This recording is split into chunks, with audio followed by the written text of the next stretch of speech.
let's see if this group, the fifth group, can be as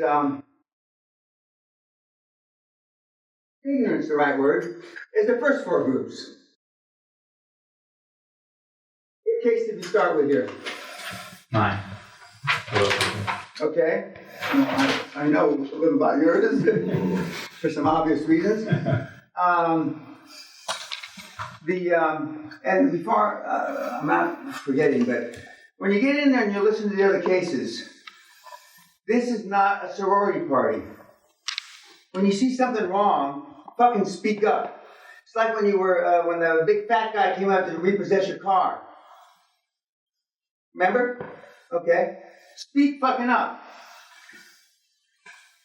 And because, and then when everybody's got done chewing them up, then I'll jump in. Normally not to defend them, but you forgot this, and you forgot that. Now, I've corrected everybody that I got. I'm sure you're going to be the perfect case where I don't have to correct anything here. But everybody heretofore, I had to correct. And, well, what about, why are you doing this? Why are you doing that? But I guarantee, even though I've only been gone 2 minutes from the last group, they will figure something out to step on their dick between now and the presentation in an hour or so. They will. They will. And we've got a good diverse group, and I put you in the groups based on, I know all of you somewhat, and some of you I know more about you because I'm involved in your deal. And we try to spread it out vis-a-vis education or lack thereof, being anal, engineering type, too much detail, no detail, etc. We try to spread it around. But we've got a good diverse group, and so we're going to get to the case in a second. When you come back at 2:00, we'll go through and be prepared to present your deals, and then we'll ask for feedback from the group. They'll ask, why did you come to that decision? What did you base that assumption on? Yada, yada, yada. And we go through, and then when we've gone through the cases, and then we'll break again until we come back about 6:00. Okay, what's the status with the first deal that you've gone over? So we looked at, we're still in the process of looking at the second one. Okay. The first one we looked at was, we just went straight to the numbers. Actually, we talked about shocking, bloody shocking. We talked about the industry because I'm not an expert by any means. Well, you're not even an expert in what you're in, and I've done it for too long as well. So, but now I am an expert and I know all the same points. Essentially, this is a mom and pop oil business, founded back in '83. Founder, owners, in his 50s, looking to sell. And when we looked at the numbers, we basically tracked the last 3 years. Calculated rough EBITDA numbers, worked out an average of the EBITDA over that 3-year period, and then looked at what the seller was potentially looking for in terms of, in order to make the transaction, make the sale happen. What we found, there's two elements really. Firstly, in terms of getting to the value there was about 3.5 million. So you want to see 3.5 million cash to be able to walk away. For that, the financing was structured based around 80% debt, so 2.8 million debt, and the remainder of 700,000 was included in a $2 million mezzanine financing package. Now, when we looked at the debt, the cost of the debt, and the cost of the mezzanine, even though we're above what we needed, actually the cost of those two together was higher than what we've got from our cash flow. More. The cost was higher than the debt service was higher than debt service. Yeah. So purely on the numbers, we took a view that actually this transaction shouldn't go ahead. Based on our formula, we said, okay, fine. We've done our analyses, even though it's an attractive proposition, on that level, using that structure of financing, it doesn't work. So we decided that actually we won't proceed with it. But what we did do as part of the group is then look at alternative ways of approaching this transaction, because it is actually on its own quite attractive. are there other ways that we could structure the financing? Owner financing. Yeah. That's the only way that it would work. Yeah. Well, okay. Well, in some cases this approach doesn't work, but the kids that are having the most success this year, which is about to end, are, and remember, there's only 3 parts to our formula, and one of which is, in my judgment, the most important is motivated seller. And just to give you a real harsh example, some of the guys are from Germany. Okay? Well, there is a law in Germany that if you wait to sell your asset till you're over 55, you get a significant capital gains break taxes. Not dissimilar to in the United States, if you're over 55 and you sell your home, there's no capital gains in your house if you're over 55.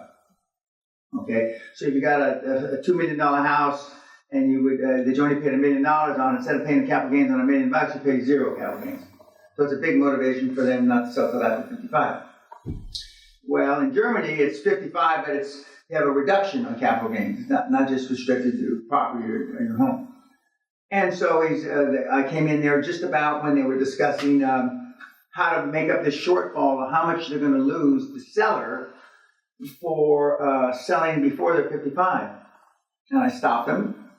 And one of the guys in the group is an MBA student right at the end of his MBA. And I said, by definition, I would imagine that the banks won't finance this. Because the banks doesn't give a shit that the guy's losing out 25% on his capital gains. And because if the bank financed that loss that he was going to incur, or that potential loss, there's no income that could be attributed to that loss. Because it's an amorphous, it's smoke. He said, oh yeah, the banks won't finance it. And I go, wait, okay. So the guy doesn't want to sell until he's 55 because he's going to lose 25%. The banks won't finance it. What the fuck are we talking to him for? 7 months in the deal.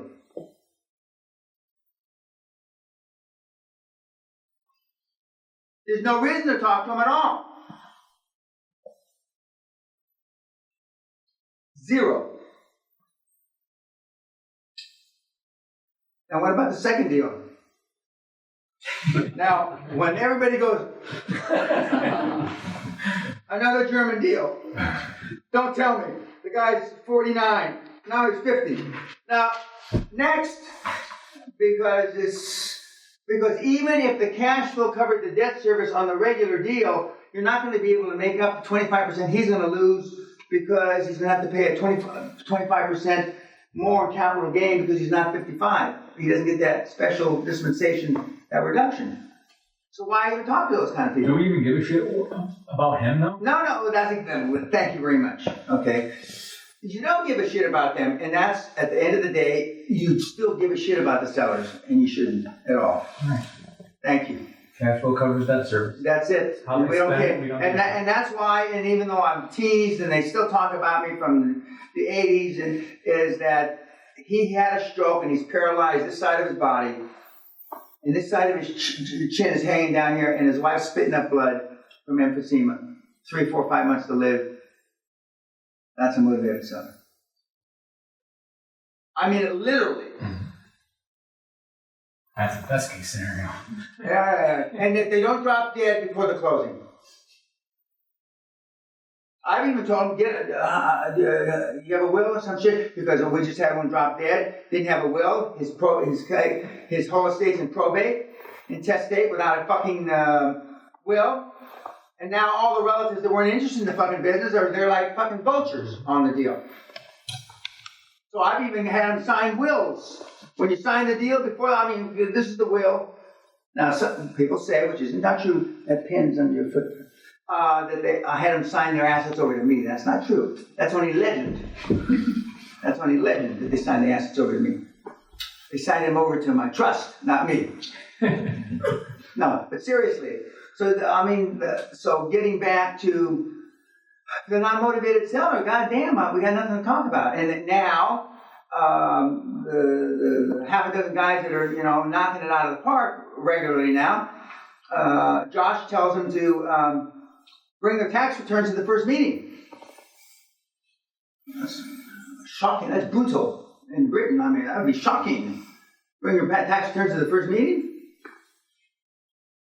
Well, we got to know if we got anything to talk about. Shocking, actually.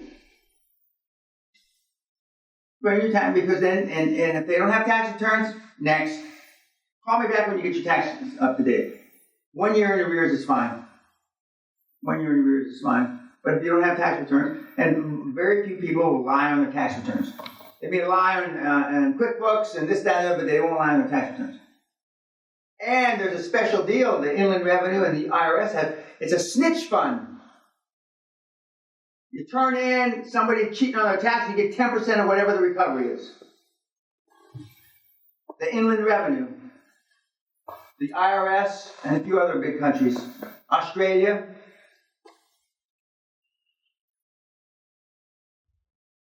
Now, people say that I've set up such a fund, which isn't true. Which isn't true. That's just legend. But it's a great model. Virtually, the only expense is making one phone call. Omar the tent maker, is got, okay, so if it's not a motivated seller, I mean, you got nothing to talk about. Okay, what's the next, and now when you go to, this afternoon, when you get up there and you explain all this, and you took the decision to yada, yada, yada, and the only viable alternative would be owner financing. I was explaining to the last group, and I know I went over this in the seminar, but I'm going to say it again. Fran, the guy from Argentines, as we say in this country, from Argentina, who lives in Ireland now. I said, the best financing, what's the best financing? And I started saying, then I said, no, the very, very, very best is non-recourse. And so they all look at me like I said, I'm speaking Greek, where you never have to pay the money back. And I know I covered this in the fucking seminar. And there are facilities that have money you never have to pay back. Never. IMF, International, World Bank, EU, United Nations, shit like that. You never have to pay your money back. The second best after that is all at the end. 10 years, interest and principal at the very end. Okay. The next, and then so what's the next best after that? Okay, the next best after that is principal at the end, interest during the term of the loan.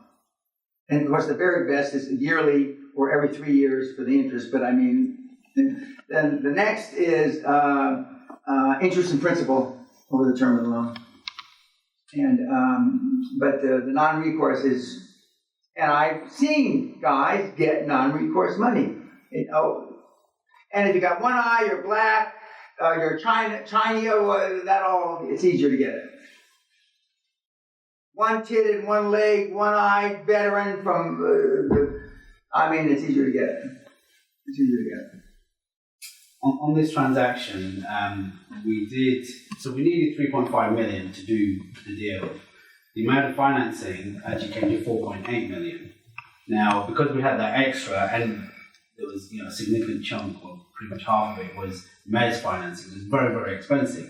And that put us into the position where, cash flow didn't cover debt service. So the idea of over-financing, obviously, it sounds attractive, but in this context, makes it... Yeah, but over-financing only is attractive if a regular financing covers debt service. Then the over-financing, you take some of it for the future capital expenditures and bonuses. And I'll explain to you today after lunch how when Frank did his first deal, 100% finance, owner finance, second deal, 80% owner finance, and then the third deal is he financed them both, again, 120% of the total, and then he just did another one, 100% owner finance. Of course, now that's all he asked for. And guess what? He's getting. Thank you for your time. Have a nice holiday. Click. I don't know how you say that in Dutch, but He must kissing a lot of frogs, building relationships with them. but now he knows it works.